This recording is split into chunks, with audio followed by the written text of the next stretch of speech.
기도하겠습니다. 언약의 신실하신 하나님, 오늘도 말씀 앞에 우리를 불러주시니 감사합니다. 변하는 세상 속에서도 변하지 않는 하나님의 사랑과 신실함을 바라보게 하여 주시고, 사람과의 관계 속에서도 진실함과 믿음으로 살아가게 하여 주옵소서. 요나단과 다윗의 관계를 통해 하나님이 기뻐하시는 진정한 우정과 헌신을 배우게 하시고 우리의 삶도 이 진정한 우정과 신실함을 향해 살게 하여 주옵소서. 우리 구주 예수 그리스도의 이름으로 기도드립니다. 아멘. 오늘 우리에게 주신 말씀은 사무엘상 20장 17절에서 23절입니다. 다윗에 대한 요나단의 사랑이 그를 다시 맹세하게 하였으니 이는 자기 생명을 사랑함 같이 그를 사랑함이었더라. 요나단이 다윗에게 이르되 내일은 초하루인즉 내 자리가 빔으로 내가 없음을 자세히 물으실 것이라. 너는 사흘 동안 있다가 빨리 내려가서 그 일이 있던 날에 숨었던 곳에 이르러 에셀 바위 곁에 있으라. 내가 관역을 쏘려 함 같이 화살 셋을 그 바위 곁에 쏘고 아이를 보내어 가서 화살을 찾으라 하며 내가 짐짓 아이에게 이르기를 보라 화살이 내 이쪽에 있으니 가져오라 하거든 너는 돌아올지니 여호와께서 살아 계심을 두고 맹세하노니 내가 평안 무사할 것이요 만일 아이에게 이르기를 보라 화살이 내 앞쪽에 있다 하거든 내 길을 가라 여호와께서 너를 보내셨음이니라. 너와 내가 말한 일에 대하여는 여호와께서 너와 나 사이에 영원토록 계시니라 하니라. 아멘. 오늘 본문 말씀은 다윗과 요나단의 깊은 우정과 언약을 보여주는 말씀입니다.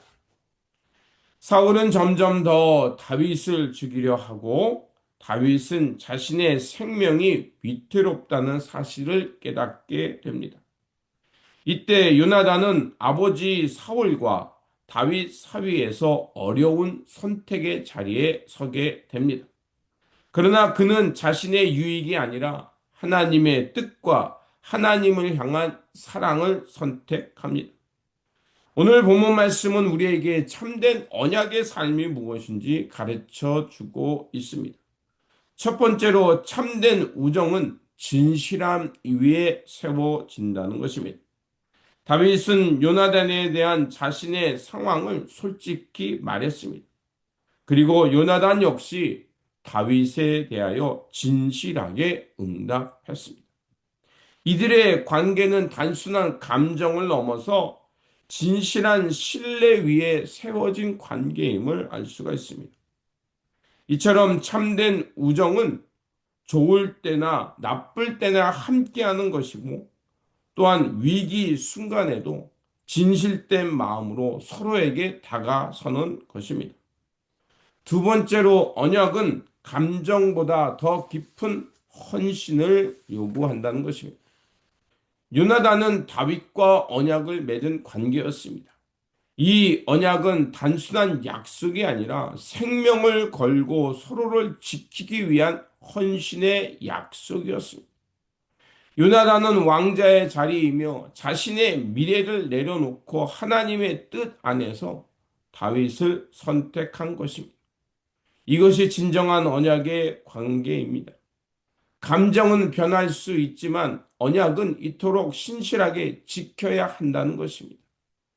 하나님과 우리의 관계도 이와 같습니다.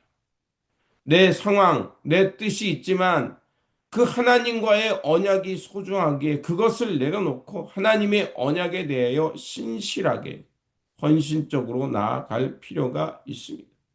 세 번째로 하나님의 뜻을 위해 희생을 결단했다는 것입니다.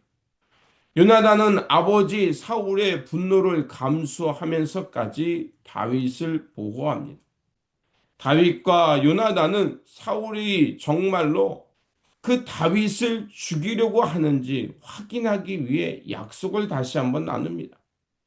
다윗은 바위 곁에 숨었고 요나단은 사울의 의중을 파악한 뒤에 들판에서 활을 쏘기로 합니다. 그 화살을 주우러 간 종에게 요나단이 너무 멀리 갔다 말하면 다윗은 돌아와도 괜찮다는 뜻이고 아직 더 가야 한다라고 그럼 하면서 화살이 더 먼 곳에 있다 말하면서 그러면 뜻이 다윗을 죽이려고 한다는 뜻이기에 도망치라는 것이었습니다.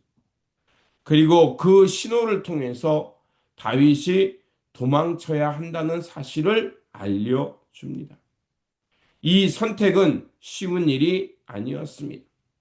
아버지의 관계, 자신의 왕자의 자리를 내려놓고 또한 자신의 미래를 내려놓는 결정이었습니다.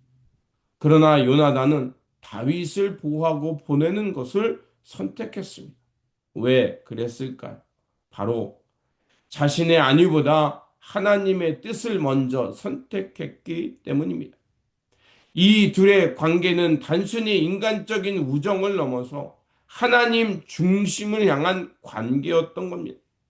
그랬기에 요나단은 다윗이 아버지에게 억울한 취급을 받을 뿐만 아니라 또 여러 가지 그 해를 당한다는 것을 알고 다윗을 변호했을 뿐만 아니라 어려움 당할 때 방패가 되어 주었던 것입니다.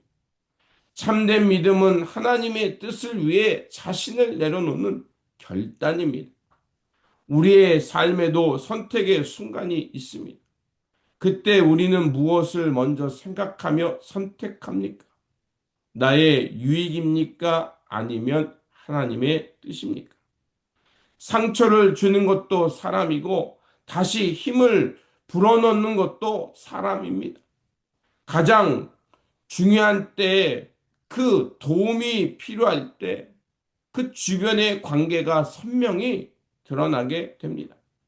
그때 곁에 있어주는 사람이야말로 진정으로 고마운 사람이고 또한 누군가가 어려움 당했을 때 내가 어떠한 존재로 살아야 하는지 우리에게 가르쳐 주기도 합니다. 오늘 말씀은 다시 한번 우리에게 묻습니다. 진실한 관계 위에 나는 언약을 맺으며 살아가고 있는가? 또한 그 맺은 언약을 소중히 여기며 살고 있는가? 오늘 이 시대를 향해서 어떤 사람은 진정한 친구가 사라진 시대라고 말합니다. 이러한 때에 요나단과 같이 하나님의 뜻을 함께하며 하나님의 뜻 안에 그 마음으로 신실하게 친구 관계를 맺을 때가 필요합니다. 이러한 때 다시 한번 하나님의 사람으로 누군가에게 하나님의 위로와 보호가 되어주는 진정한 친구가 되어주는 삶이야말로 주님께서 원하시는 삶, 참된 신앙인의 모습이라 생각합니다. 그러므로 요나단과 다윗과 같이 하나님을 중심으로 한 우정의 관계를 맺으면서 오늘 우리가 만나는 사람들에게 이런 선한 이웃, 선한 사람이 되어 살아가시기를 주님의 이름으로 축원드립니다. 기도하겠습니다. 사랑의 하나님, 오늘 말씀을 통해 우리의 마음을 비춰주시니 감사합니다. 우리의 관계가 가벼운 감정이 아니라 진실함과 신실함 위에 세워지게 하여 주옵소서. 하나님과 맺은 언약을 기억하며 변치 않는 믿음을 허락하여 주시고 어떤 상황 속에서도 하나님의 뜻을 선택하는 용기와 결단을 허락하여 주옵소서. 요나단과 같이 때로는 내가 희생하게 하여 주시고 사랑을 선택하는 삶으로 인도하여 주시고 우리의 삶을 통해 다시 한번 진정한 우정이 무엇인지 드러내며 하나님의 영광을 드러내는 삶이 되게 하여 주옵소서. 우리 구주 예수 그리스도의 이름으로 기도드립니다. 아멘.